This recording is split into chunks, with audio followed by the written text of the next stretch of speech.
12 ہفتے کے بچے کو کس طریقے سے پیٹ میں وہ دوڑ رہا ہے، حرکت کر رہا ہے، اس کو نشتر لگایا جا رہا ہے، کینچی وہاں تک پہنچائی جا رہی ہے اور وہ بچہ وہاں سے بھاگ رہا ہے، تڑپ رہا ہے، وہ کینچی کے لگنے کی آواز سے اس کے دل کی دھڑکنیں بھی بڑھتی جا رہی ہیں اور جو 180 سے 120 کے درمیان ہارٹ بیٹ ہونی چاہیے وہ 200 تک پہنچ رہی ہے اور وہ بچہ اپنی جان بچانا چاہتا ہے. یعنی فطری چیز ہے میرے بھائیوں، لیکن اس کے باوجود اس کو اتنی بے رحمی کے ساتھ اور اتنے درد کے ساتھ پیٹ میں مارا گیا، پھر اس کو اسقاط کیا گیا، پھر اس کا گربھپات کرایا گیا اور اس کے ذریعے کیمیکل میں ڈال کر پھر اس کے ذریعے پاؤڈر، اور یہ پاؤڈر اور کریمیں جو بن رہی ہیں میرے بھائیوں، اگر آپ ان کی حقیقت جان لیں تو تعجب کریں گے.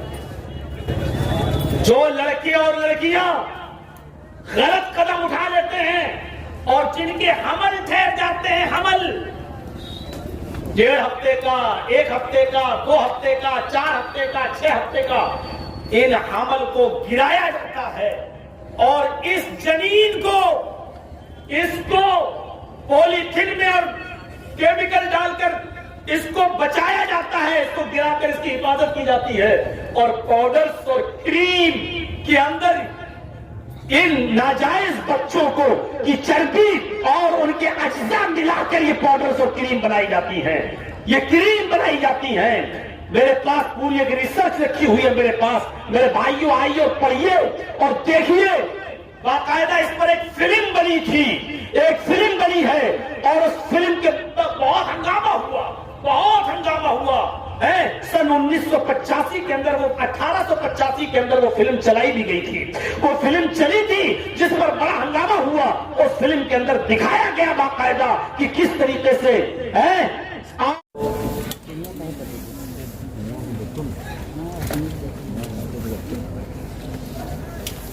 اما بعد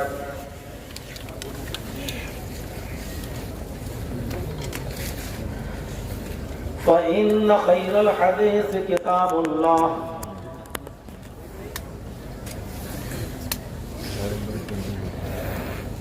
وخير الهدي هدي محمد صلى الله عليه وسلم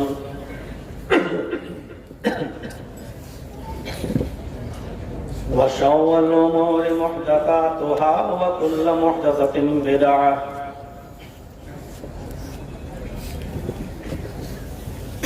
وكل بدعة ضلالة وكل ضلالة في النار.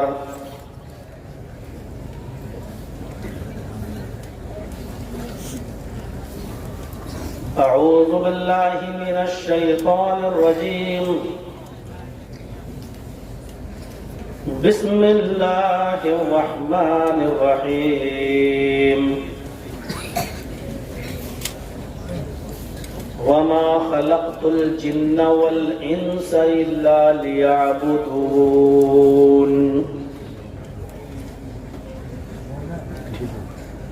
رب اشرح لي صدري ويسر لي أمري واحلل عقدة من لساني يفقهوا قولي.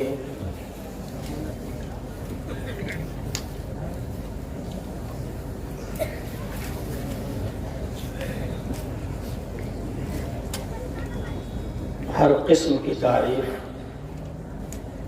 کبریائی، بڑائی، پاکی، بزرگی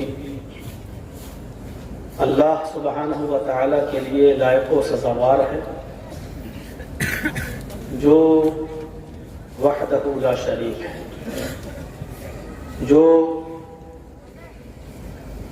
خالق کائنات ہے، جو مالک ارض و سما ہے، جو کائنات کی ہر شے پر قادر، علی کل شیء قدیر ہے، جو احکم الحاکمین ہے، رب العرش العظیم ہے. اور اسی سے ہماری یہ دعا ہے کہ الہ العالمین رہتی دنیا تک اور قیامت کی صبح تک درود و سلام کے بے شمار پھولوں کی بارش فرما